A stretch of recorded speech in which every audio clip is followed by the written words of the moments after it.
Bueno, buenos días a todos. ¿Se escucha bien así? Bien. Bárbaro. Bueno, gracias, bueno, Ariel, por la invitación. Desde ya es una buena oportunidad para ir exponiendo algunas de las, digamos, de los estadios en los que estamos en Ciudad de Buenos Aires con la implementación de todo el sistema de información en salud, que ya lleva algunos años, pero que tiene perspectivas de varios más. Y un poco la temática de hoy era también pensar un poco hacia adelante, o sea, cómo nos imaginamos el sistema de información y la realidad un poco transformada por el mismo de aquí a unos 5, 10, N años hacia adelante.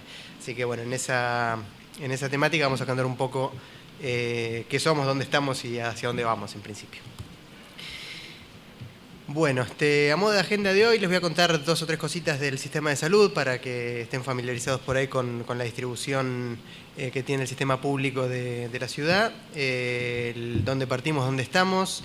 En resultados en realidad es más un poco los primeros análisis que podemos hacer después de 3 años y monedas de llevar adelante el proceso de informatización, y después las perspectivas de hacia dónde vamos.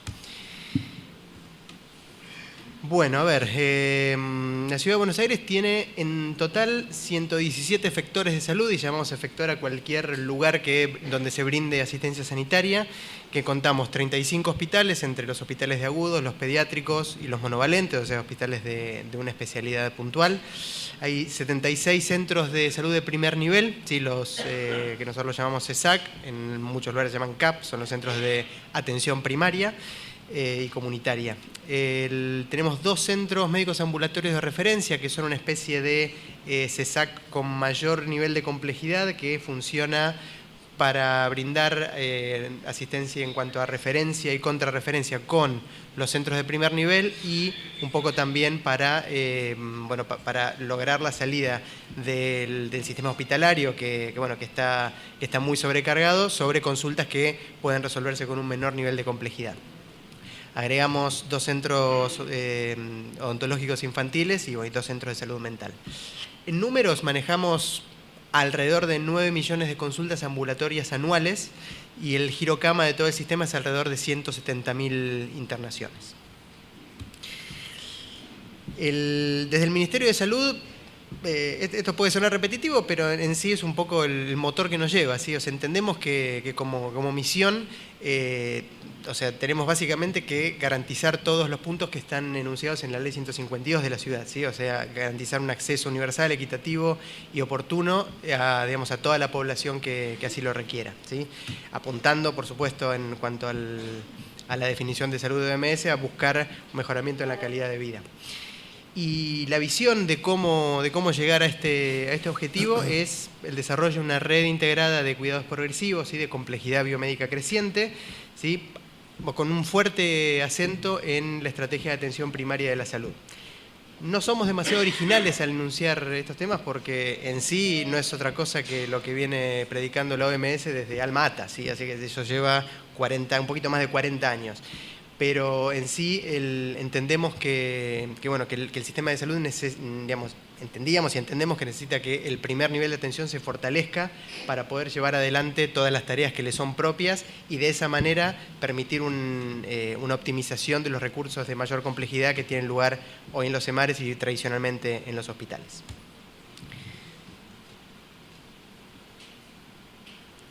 En ese sentido, la idea de una red integrada de salud, se enuncia buscando que los distintos efectores puedan interactuar entre sí, o sea, hacer rico un sistema de referencia y contrarreferencia, y por supuesto tener una visibilidad de los caminos que realizan los pacientes en los otros centros asistenciales. Esto es, integrando los centros de primer, de segundo y de tercer nivel, a los que y también debe sumarse el sistema de emergencias de SAME, ¿sí? Que también está en proceso. Y por otro lado, desde los centros de atención primaria hay un fuerte trabajo con la comunidad para fortalecer todas las cuestiones relacionadas con la prevención, con la educación sanitaria, etc. Así que este es un poco el mapa ideal al que procuramos acercarnos en cuanto a estrategias globales del Ministerio y fortalecer desde la implementación del sistema de información.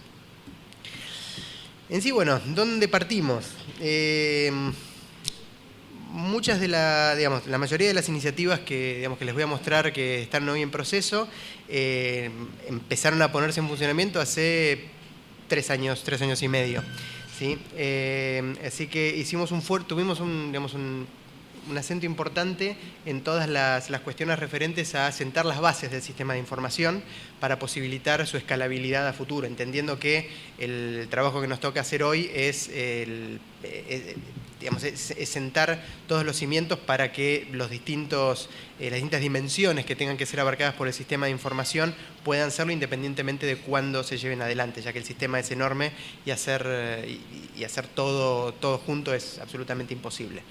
Entonces, bueno, estas fotos que están a continuación no creo que le resulten ajenas a nadie de los que estamos aquí presentes.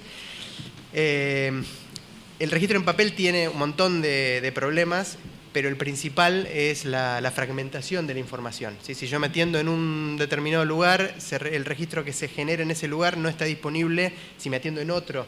Y si pensamos en una red de asistencia, este concepto ya funciona como una pared infranqueable si lo queremos manejar con un formato papel.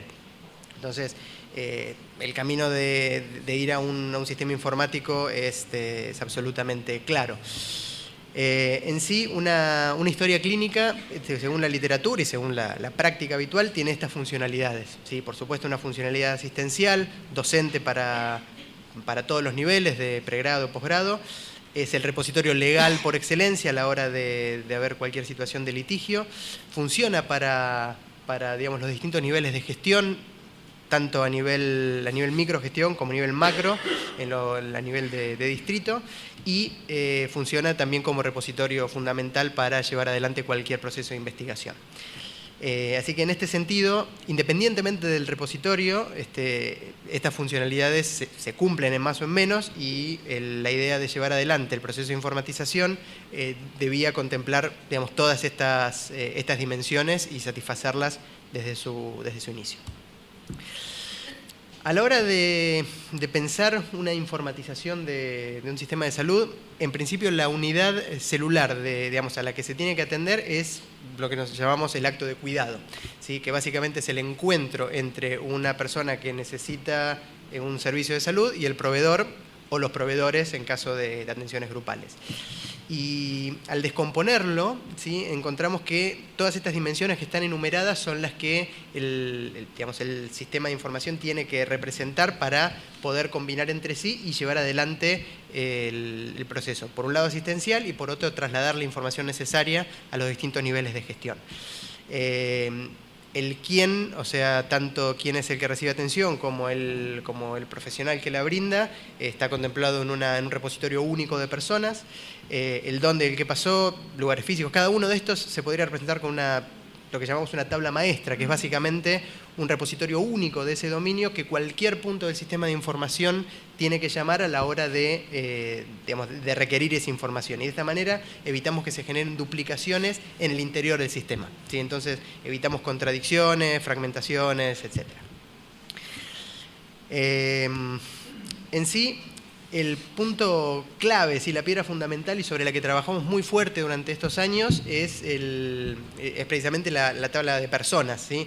La que nos permite tener un registro único de tanto de información asistencial sobre una determinada persona como todos los procesos de geolocalización que permiten su mejor asignación de recursos a nivel profesional y demás para poder posibilitar una atención lo más ubicua posible, y después, por supuesto, para pensar en la distribución de recursos sanitarios. Está muy descrito que el punto más débil de un sistema de información en salud, y probablemente de cualquier otro que tenga que representar dominio de personas, es precisamente la identificación unívoca de las personas. Entonces, como debilidad principal, como talón de Aquiles, es el proceso en el cual más atención prestamos. Y en sí, el riesgo que se produzca es esto, en principio, que la duplicación de personas atenta contra todo tipo contra la confiabilidad del sistema y contra todo tipo de información que uno quiera volcar a nivel personalizado. En ese sentido, el manejo que tenemos se basa también en estándares internacionales, en el cual a la hora de una persona presentarse en cualquier, digamos, en cualquier puesto de identificación previo a la atención sanitaria, se procede a la identificación, pero digamos, no se deja digamos, librado rápidamente a la acción de la persona el ingresar una persona nueva. Siempre cuando una persona se presenta y menciona su nombre, muestra su documento o cualquier campo identificatorio, el sistema genera una búsqueda sobre el padrón existente para evitar que se generen duplicaciones en ese punto. No es suficiente esto, en sí, bueno, acá a nivel un poquito más técnico mostramos cómo digamos, como el parecido entre los datos que dispone la persona y un dato que ya existe en la base arroja un peso de 1 para cuando la coincidencia es total y arroja un peso relativo menor cuando hay similitud pero no coincidencia total. La inmensa mayoría de las veces se generan digamos, dificultades en el tipeo, en la interpretación por ahí de la palabra hablada, etc. Y esto genera que haya algunas diferencias entre lo que se ingresa y lo que está. Pero de esta manera le acercamos como herramienta al administrativo la posibilidad de distinguir si ese error ocurrió o no. No es suficiente, como les mencionaba recién, ya que siempre por ser un proceso humano, o sea, van a aparecer errores, duplicaciones, etc. Entonces, para complementar esto, digamos, del otro lado de la cocina, nos encargamos de tener un proceso de auditoría continuo que busca sobre el padrón candidatos de duplicación mediante distintos algoritmos, ¿sí? De esa manera, permanentemente se van buscando candidatos de personas duplicadas y se procede a la fusión, tanto a nivel administrativa como a nivel asistencial, ya que tiene de esta manera 2 historias clínicas de una misma persona, se pueden fusionar en uno y es transparente para los usuarios que visualizan esa historia. Después, volviendo a este gráfico, el resto de las dimensiones, por supuesto, hay que tenerlas en cuenta para todos los procesos que uno quiera entender y llevar adelante en cuanto al sistema de información. Sin ir más lejos, para uno armar una agenda de atención y para buscar mejorar la accesibilidad del servicio de salud a la población, necesariamente tiene que tener identificado en dónde se va a dar la prestación, qué tipo de prestaciones se van a hacer para que la asignación de turnos sea dirigida a la asistencia que se brinda en cada lugar y de ese modo ya empezar a simplificar un poco por un lado, el trabajo del personal que tiene que hacer esta diferenciación y como el acceso del paciente al servicio que necesita y no a otro por confusiones. Después, bueno, todo lo referente a quién es el financiador de la persona, porque, bueno, si bien el sistema público jamás le va a cobrar a un paciente, está facultado para, bueno, como ustedes saben más que yo de esto, para hacer un recupero de gastos sobre los distintos financiadores, la identificación de estos financiadores, de qué prestación se da y demás, apunta directamente a una optimización en los recursos que el sistema de salud genera en forma genuina y permite a su vez su redistribución. Un poquito en cuanto a algunos resultados que tenemos. Estos datos son de fines de mayo, ¿sí? Es un dato absolutamente dinámico, ya que permanentemente se va modificando. Hoy consultas registradas en la historia clínica tenemos 3.800.000, de los cuales 2/3 son del primer nivel de atención, que es donde se empezó. Tenemos 1,5 millones de pacientes, un poquito más, de pacientes ya con historia clínica electrónica y 7.000 son los usuarios de SIGEOS que están operando. En cuanto a la cantidad de consultorios en toda la red ya equipados con sistema informático, tenemos por arriba de 2.000. A nivel hospitalario son 4.000 los profesionales y las consultas del nivel hospitalario ya es prácticamente 1,5 millones en total. Un poco las metas de este año apuntan a iniciar la informatización en las guardias de los hospitales de agudos y, por supuesto, también en algunas áreas de internación, no con toda la complejidad que requiere el ámbito de internación, sino empezar a trabajar cuestiones de registro global, como puede ser una epicrisis específicamente.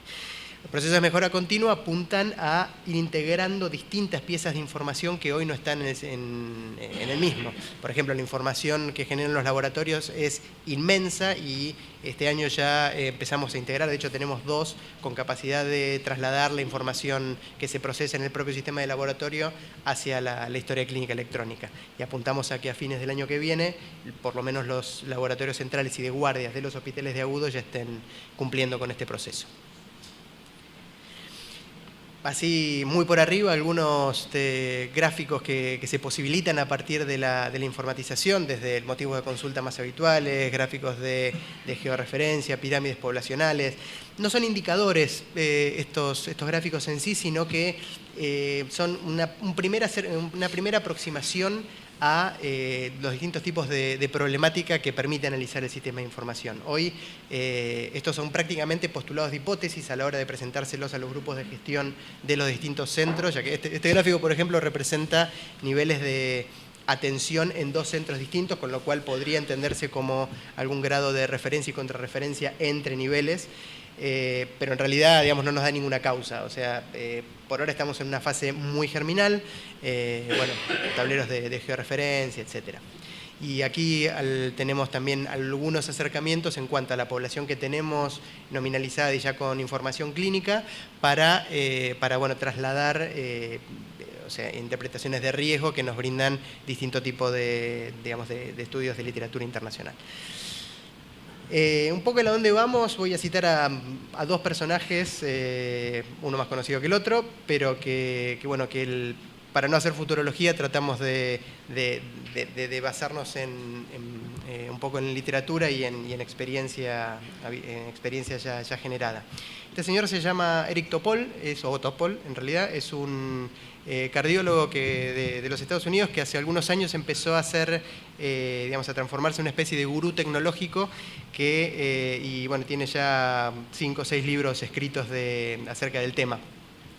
Puntualmente en este, que es de 2013-2014, llamado La destrucción creativa de la medicina, abarca una temática que me parece que era fin para trasladar digamos, a la charla de hoy. Y básicamente lo que hace es, después de desarrollar un poquito las temáticas que están alrededor de esa explosión de supernova, es digamos, postular que la confluencia de distintos factores, avances en la capacidad de procesamiento digamos, de cualquier equipo, en la posibilidad de generar atención ubicua a partir de procesos de telemedicina, la inmensa potencia digamos, que tiene cada persona con un celular en la mano, que es muchas veces más potente que una computadora con la que varios de nosotros iniciamos hace no más de 10, 15 años.